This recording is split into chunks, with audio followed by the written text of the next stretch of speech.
ಮತ್ತೊಮ್ಮೆ ಕರಳು ಹಿಂಡುವ ಕಥೆ ವಿಶೇಷ ಕಾರ್ಯಕ್ರಮಕ್ಕೆ ಸ್ವಾಗತ. ನಿಜಕ್ಕೂ ಇದು ಹೆತ್ತ ಕರಳು ಹಿಂಡುವಂತಹ ಕಥೆನೇ. ಮಗು ನ್ಯೂರೋಜೆನಿಕ್ ಬ್ಲಾಡರ್ ಎನ್ನುವಂತಹ ಕಾಯಿಲೆಯಿಂದ ಬಳಲ್ತಾ ಇದೆ. ಒಂದು ಕಡೆ ಬಡತನ, ಹೀಗಾಗಿ ಈ ವಿಚಿತ್ರ ಕಾಯಿಲೆಯ ವೆಚ್ಚ ಭರಿಸುವ ಶಕ್ತಿ ಕುಟುಂಬಕ್ಕಿಲ್ಲ. ಈ ಕುಟುಂಬ ನೆರವಿನ ಹಸ್ತ ಚಾಚಿದೆ. ನೀವು ಕೂಡ ಕಾರ್ಯಕ್ರಮ ನೋಡ್ತಿರುವಂತಹ ವೀಕ್ಷಕರಲ್ಲೂ ಕೂಡ ಸಹೃದಯರು ಇವರಿಗೆ ಸಹಾಯ ಹಸ್ತ ಚಾಚಬೇಕು ಅಂತ ಮನಸ್ಸಿದ್ರೆ ನೆರವು ನೀಡಬಹುದು. ನಾವೀಗಾಗಲೇ ಅವರ ನಂಬರ್ಗಳನ್ನು ಕೂಡ ಕೊಡ್ತಾ ಇದ್ದೀವಿ. ಆ ನಂಬರ್ಗಳಿಗೆ ಸಂಪರ್ಕಿಸಿ ನೀವು ನೆರವು ನೀಡಬಹುದು. ಬನ್ನಿ, ನಮ್ಮ ಜೊತೆ ಕುಟುಂಬ ಇದೆ, ಜೊತೆಗೆ ಡಾಕ್ಟರ್ ಆಗಿರುವಂತಹ HK ನಾಗರಾಜ್ ಅವರಿದ್ದಾರೆ. ಡಾಕ್ಟರ್, ಇದು ನ್ಯೂರೋಜೆನಿಕ್ ಬ್ಲಾಡರ್ ಅನ್ನುವಂಥದ್ದು ಏನಿದು ಕಾಯಿಲೆ? ಯಾವ ವಯಸ್ಸಲ್ಲಿ ಕಾಣಿಸ್ಕೊಳ್ಳುತ್ತೆ? ಇದು ನರಗಳು ಬೆಳಿಬೇಕು ಅಂತಂದರೆ ವಿಟಮಿನ್ಸ್ ಬೇಕು.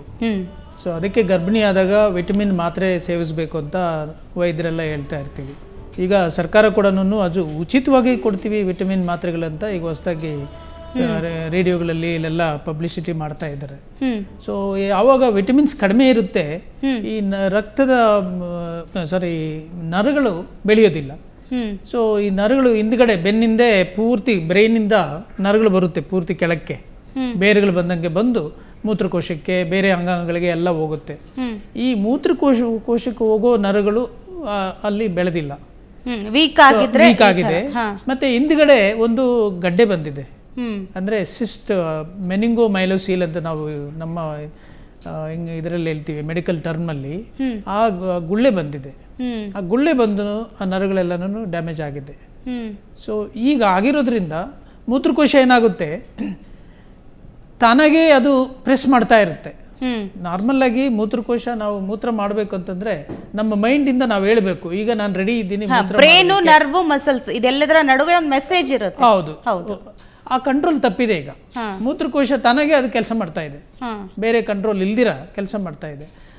ಹಾಗೆ ಕಂಟ್ರೋಲ್ ಹಾಗೆ ಮಾಡ್ತಾ ಇರೋದ್ರಿಂದ ಲೀಕ್ ಆಗ್ತಾ ಇದೆ, ಯೂರಿನ್ ಲೀಕ್ ಆಗ್ತಾ ಇದೆ ಮಗುಗೆ. ಮತ್ತೆ ಅದು ಫೋರ್ಸ್ ಆಗಿ ಪ್ರೆಸ್ ಮಾಡೋದಿಲ್ಲ ಮೂತ್ರಕೋಶ, ಹೀಗಾಗಿ ಪೂರ್ತಿ ಸ್ಪೀಡಾಗಿ ಬರೋದಿಲ್ಲ. ಮತ್ತೆ ಮೂತ್ರ ಪೂರ್ತಿ ಆಚೆಗೆ ಬರ್ತಾ ಇಲ್ಲ, ಒಳಗೆ ನಿಂತೋಗ್ತಾ ಇದೆ. ಇದು ಡೆಫಿನೆಟ್ ಆಗಿ ಈ ಅವರು ಪ್ರೆಗ್ನೆಂಟ್ ಆಗಿದ್ದಾಗ ಅಲ್ಟ್ರಾಸೌಂಡ್ ಸ್ಕ್ಯಾನಿಂಗ್ ಮಾಡ್ತಾ ಇದ್ದಿದ್ರೆ ಈ 2 ಕಿಡ್ನಿಗಳು ಊತಾ ಇದೆ ಅಂತ ರಿಪೋರ್ಟ್ ಅಲ್ಲಿ ಇದೆ. ಈಗ ಅದು ಕಂಡಿಡಿತಾ ಇದ್ರು, ಗೊತ್ತಾಗ್ತಾ ಇತ್ತು. ನಾವು ಈಗ ಆತರ ಬಂದಾಗ ನಾವು ಒಂದು 2-3 ಕಾಯಿಲೆಗಳನ್ನ ಮನಸ್ಸಲ್ಲಿ ಇಟ್ಕೊಂಡಿರ್ತೀವಿ. ಡೆಲಿವರಿ ಆದ ತಕ್ಷಣ ನೀವು ಕರ್ಕೊಂಡ್ ಬನ್ನಿ, ನಾವು ಅದನ್ನ ಸರಿ ಮಾಡಬಹುದು ಅಂತ ಹೇಳ್ತೀವಿ. ಆದ್ರೆ ಇವರ ಸಮಸ್ಯೆ ಈ ಸ್ವಲ್ಪ ತುಂಬ ವರ್ಷಗಟ್ಟಲೆ ಟ್ರೀಟ್ಮೆಂಟ್ ಕೊಡೋಂಥ ಸಮಸ್ಯೆ. ಯಾಕಂದ್ರೆ ಹೊಸ ನರಗಳು ನಾವು ಬೆಳೆಸೋದಕ್ಕೆ ಸಾಧ್ಯವಿಲ್ಲ. ಈಗೇನು ಡ್ಯಾಮೇಜ್ ಆಗಿದೆ, ಡ್ಯಾಮೇಜ್ ಆದಂಗೆನೆ ಅದು. ಆದರೆ ಮೂತ್ರಕೋಶದಲ್ಲಿ ಕಂಟ್ರೋಲ್ ಇಟ್ಕೊಂಡು ಮೂತ್ರ ಮಾಡುವಂಗೆ ನಾವು ಕೆಲವು ಚಿಕಿತ್ಸೆಗಳು, ಶಸ್ತ್ರಚಿಕಿತ್ಸೆ, ಆಪರೇಷನ್ಸ್ ಮಾಡಿನೇ ಸರಿ ಮಾಡ್ಬೋದು. ಮೂತ್ರಕೋಶದಲ್ಲಿ ಅಟ್ಲೀಸ್ಟ್ ಒಂದು 100 ಮಿಲಿ 200 ಮಿಲಿ ಇಡ್ಕೊಳ್ಳೋ ಅಷ್ಟು ಕೆಪಾಸಿಟಿ ನಾವು ಅದಕ್ಕೆ ಕೊಡ್ಬೋದು. ಅಲ್ಲ, ಇಲ್ಲಿ ಈ ಕಾಯಿಲೆಯಿಂದ ಮಗುವಿಗೆ ಎಷ್ಟರ ಮಟ್ಟಿಗೆ ನೋವು, ಯಾತನೆ ಅನುಭವಿಸುತ್ತೆ? ಖಂಡಿತವಾಗ್ಲು. ಯಾಕಂದ್ರೆ ಗರ್ಭದಿಂದನೇ ಇದು ಸಮಸ್ಯೆ ಬಂದಿರೋದು, ಕಿಡ್ನಿಗಳು ವೀಕ್ ಆಗಿರುತ್ತೆ. ಆದ್ರೂ ಈಗ ಎಷ್ಟೋ ಚೇತರಿಸ್ಕೊಂಡಿದ್ದಾನೆ, ಇದು ತುಂಬಾ ನಮಗೂ ಸಂತೋಷ ಅನ್ಸುತ್ತೆ. ಇಷ್ಟು ಚೇತರಿಸ್ಕೊಂಡಿದ್ದಾನೆ, ಇಷ್ಟು ಒಳಗೆ ಈಗ ನಾವು ನೋಡ್ತಿದೀವಿ ಸ್ಟುಡಿಯೋದಲ್ಲೇ ಕೂತ್ಕೊಂಡು ಲವಲವಿಕೆಯಿಂದ ಆಕ್ಟಿವ್ ಆಗೇ ಇದ್ದಾನೆ. ಅಂದ್ರೆ ಆ ಯೂರಿನ್ ಲೀಕ್ ಆಗೋ ಟೈಮಲ್ಲಿ ಮಾತ್ರ ಅಷ್ಟೇ ಆ ಥರ ನೋವು ಕಾಣಿಸ್ಕೊಳ್ಳುತ್ತೆ ಅಂತಾನೆ ಹೇಳಿ. ಈಗ ಡಾಕ್ಟರ್ ಏನ್ ಮಾಡಿದ್ದಾರೆ, ಆ ಕೆಳಗೆ ಲೀಕ್ ಆಗ್ದಿರಾ, ಮೂತ್ರಕೋಶದಲ್ಲಿ ಒತ್ತಡ ಇಲ್ದಿರ, ಪ್ರೆಷರ್ ಇಲ್ದಿರ, ಯಾವಾಗ ತುಂಬುತ್ತೋ ಅದು ಆಟೋಮೆಟಿಕ್ ಆಗಿ ಆಚೆಗೆ ಬರುವಂಗೆ ಒಂದು ಹೋಲ್ ಮಾಡಿಟ್ಟಿದ್ದಾರೆ.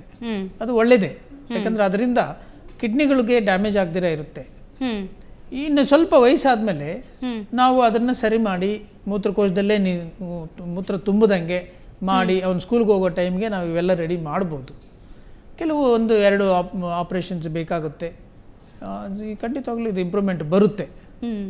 ಅಲ್ಲ ಶ್ರೀಧರ್ ಅವರೇ, ನೀವು ಆಟೋ ಓಡಿಸ್ಕೊಂಡು ಬದುಕು ಸಾಗಿಸ್ತಾ ಇದ್ದೀರಿ, ಏನು ಸ್ವಂತ ಆಟೋ ಇದೆಯಾ? ಏನು ಮೇಡಮ್, 2 ಸ್ವಂತ ಆಟೋ ಆಯಿತು. ನಾನು ಮದುವೆ ಆಗಿ ಚೆನ್ನಾಗಿದೆ, ನನ್ನ ಪುಟ್ಟದ ಜೀವನ ಅಂತೂ ಚೆನ್ನಾಗಿ ನಡೀತಾ ಇತ್ತು. ಮದುವೆ ಹಾಸ್ಪಿಟ್ಲ್ ಆಗಿ ಮಗು 4 ತಿಂಗಳವರೆಗೂ ಅಲ್ಲಿ ಸಣ್ಣ ಪುಟ್ಟ ಬರ್ತಾ ಇತ್ತು, ಅದು ನಾನು ಮಾಡ್ಕೊತಿದ್ದೆ. ಆದಮೇಲೆ ಸೀರಿಯಸ್ ಅಂತ ಆದಮೇಲೆ ಕೆಂಪೇಗೌಡದಿಂದ ಸ್ಟಾರ್ಟ್ ಆಯ್ತು ಮೇಡಮ್ ನನ್ನ ಪ್ರಾಬ್ಲಮ್. ಅಲ್ಲಿ ಇಲ್ಲಿ ಆ ದುಡ್ಡು, ಅದು ಖರ್ಚು, ಈ ಖರ್ಚು, ಮೆಡಿಸಿನ್ಸು, ಹೊರಗಡೆ ಅದು ಎಲ್ಲ 2 ಆಟೋ ನೋಡ್ತು ಮೇಡಮ್. ನಾನು ಡಾಟಾ ಹೋಗಿ ಈಗ ಮತ್ತೆ ಇದು ಆಪ್ರೇಷನ್ ಮಾಡ್ಸೋಕೆ ದುಡ್ಡು ಶಾರ್ಟೇಜ್ ಆಗಿ ಸಾಲ ಎಲ್ಲ ಮಾಡಿದ್ದೀನಿ ಮೇಡಮ್. ಸಾಲ ಮಾಡಿದ್ದೀನಿ. ಈ ಕಡೆ ಒಂದು ಕಡೆ ಸಾಲಗಾರು ಕಾಟ, ಒಂದು ಕಡೆ ನನ್ನ ಜೀವನ ಮಾಡೋದೇ ಕಷ್ಟ ಆಗ್ಬಿಡುತ್ತೆ. ಈ ಕಡೆ ಮನೆ ಬಾಡಿಗೆ ಕಟ್ಕೊಂಡು ಸ್ವಂತ ಆಟೋ ಎಲ್ಲ ಮಾರ್ಬಿಟ್ಟಿದ್ದೀನಿ ಮೇಡಮ್. ಈಗ ಬಾಡಿಗೆ ಎಷ್ಟು ಖರ್ಚಾಗಿದೆ ಚಿಕಿತ್ಸೆಗೆಲ್ಲ ಮೇಡಮ್? ಈಗ ಎಲ್ಲ ಹಾಸ್ಪಿಟ್ಲ್ ಓಡೋದು ಲೆಕ್ಕ ತೊಗೊಂಡ್ರು ಮೇಡಮ್, 2 ಲಕ್ಷ ಆಗಿದೆ ಮೇಡಮ್. ಎಲ್ಲ ಹಾಸ್ಪಿಟ್ಲ್ ಲೆಕ್ಕ ತೊಗೊಂಡು ಖರ್ಚು ಮಾಡಿದ್ದೀನಿ. ಅಷ್ಟು ಖರ್ಚು ಮಾಡಿ ನಾನು ಒಬ್ಬನಿಗೆ ಗೊತ್ತಿರೋದು ಅಷ್ಟೇ. ಈಗ ಡಾಕ್ಟರ್ ಏನು ಹೇಳಿದ್ದಾರೆ? ಈಗ ಡಾಕ್ಟರ್ ಏನು ಹೇಳ್ತಾ ಇದ್ದಾರೆ ಅಂದರೆ, ಈಗ ನಮ್ಮ ಈಗ ಮಾಡಿರೋ ಡಾಕ್ಟ್ರ್ ಪ್ರಕಾರ ಹೇಳಿದ್ರೆ ಅವರು ಕ್ಯೂ ಬಾರ್ದಾಗಿ ಮನೆಗೆ ಕರ್ಕೊಂಡು ತೋರಿಸಿದ್ದಕ್ಕೆ ಅವರು ಕ್ಯೂ ಬರೋಕ್ಕೆ ಸ್ಟಾರ್ಟ್ ಆಯಿತು, ಕಿಡ್ನಿ ಎಷ್ಟು ಕೆಲಸ ಮಾಡ್ತಾಯಿದೆ ಅಂತ ನಮ್ಗೆ ಗೊತ್ತಾಗಬೇಕು, DMSA ಸ್ಕ್ಯಾನಿಂಗ್ ಮಾಡಿಸ್ಕೊಂಬ ಅಂತ ಬರ್ಕೊಟ್ಟಿದ್ದಾರೆ. ಅದು ಹೊರಗಡೆ 3,000 ರೂಪಾಯಿ. ಸೊ ಒಂದೊಂದು ವಾರಕ್ಕೂ ಬಾ ಅಂತ ಹೇಳಿದರೆ ಒಂದೊಂದು ವಾರಕ್ಕೂ blood test, urine test, scanning ಇದು ಬರ್ಕೊಡ್ತಾ ಇದ್ದಾರೆ. ಬಟ್ ಅವ್ರು ಎಷ್ಟೆಷ್ಟು ಬರ್ಕೊಡ್ತಾರೆ ಅಂತ ನನಗಂತೂ ರೇಟ್ ಗೊತ್ತಾಯ್ತಲ್ಲ ಮೇಡಮ್. ಹಾಗಾಗಿ ನಾನು ಏನೂ ಮಾಡೋಕ್ಕಾಗಿದ್ರೆ ಅಲ್ಲಿಗೆ ಸಾಲ ಮಾಡಿಕೊಂಡು ಮಗುನೂ ನಾನು ಉಳಿಸ್ಕೊಳ್ಳೇಬೇಕು. ಹಾಗಾಗಿ ಎಲ್ಲ ಮಾಡ್ಕೊಂಡು ಸಾಲ ಮಾಡ್ಕೊಂಡಿದ್ದೀನಿ ಮೇಡಮ್. ಕನಕವ್ರೆ, ಮಗು ತುಂಬ ಆಕ್ಟಿವ್ ಆಗಿ ಕಾಣ್ತಾ ಇದ್ದಾನೆ ಅಂದರೆ ಡೈಲಿ ಆಕ್ಟಿವಿಟೀಸ್ ಹೆಂಗಿರುತ್ತೆ? ಬೆಳಿಗ್ಗೆಯಿಂದ ಯಾವ ಟೈಮಿಗೆ ಹೆಚ್ಚು ನೋವು ಕಾಣಿಸ್ಕೊಳ್ಳುತ್ತೆ? ನೋವು ಕಾಣಿಸ್ಕೊಂಡಾಗ ಹೇಗೆ ಸಿಕ್ಕಾಪಟ್ಟೆ ಹತ್ತು ಬಿಡ್ತಾನೆ ಹೇಗೆ ಅಂತ ಹೇಳ್ತಾನೆ. ನೋವು ಹೊಟ್ಟೆ ಉಬ್ಬರ ಬಂದ್ಬಿಡುತ್ತೆ ಅವ್ನಿಗೆ. ಏನಾರು ಜಾಸ್ತಿ ಹೆವಿ ತಿನ್ಸಕ್ಕೆ ಹೋದ್ರೆ, ಗಟ್ಟಿ ಪದಾರ್ಥ ಕೊಟ್ಟರೆ ಹೊಟ್ಟೆ ಉಬ್ಬರ ಬರೋದು. ತುಂಬ ಅಳ್ತಾನೆ, ಸಮಾಧಾನ ಮಾಡೋಕ್ಕೆ ಆಗಲ್ಲ, ಅಷ್ಟು ಅಳ್ತಾನೆ. ರಾತ್ರಿ ಹೊತ್ತಂತೂ ಇದ್ದಿದ್ದು ತುಂಬ. ಏನು ತಿನ್ನಿಸ್ಬೇಕು ಅಂತ ಹೇಳಿದಾರ? ಏನು ಡಾಕ್ಟರ್ ಎಲ್ಲ ಫುಡ್ ಕೊಡು ಅಂತ ಹೇಳಿದ್ದಾರೆ. ಅದೇ ಎಲ್ಲ ಮೆತ್ತಿಗಿರೋದು ಕೊಡಿ ಅಂತ, ಗಟ್ಟಿ ಪದಾರ್ಥ ಏನು ಕೊಡಂಗಿಲ್ಲ. ಜಾಸ್ತಿ ತಿನ್ಸಿದ್ರೆ ಮೋಷನ್ ಮಾಡಲ್ಲ, ಫುಲ್ ಹೊಟ್ಟೆ ದಪ್ಪ ಆಗ್ಬಿಡುತ್ತೆ. ಔಷಧಿ ಮೋಷನ್ಗೂ ಪ್ರಾಬ್ಲಮ್ ಆಗ್ತಾ ಇದೆ. ಮೆಡಿಸಿನ್ಸ್ ಎಲ್ಲ ಅದು ಮೆಡಿಸಿನ್ಸ್ ಆಗ್ತಾ ಇದೆ. 96 ರೂಪೀಸ್ ಮೇಡಮ್. ಅದು ಅಲ್ಲ, ಬರೀ ಮೆಡಿಸಿನ್ ಟ್ಯಾಬ್ಲೆಟ್ ಇದೇ ಆಗಿದೆ ಅನ್ಸುತ್ತೆ ಮಗುಗೆ. ಜಾಸ್ತಿ ಆಗಿದೆ.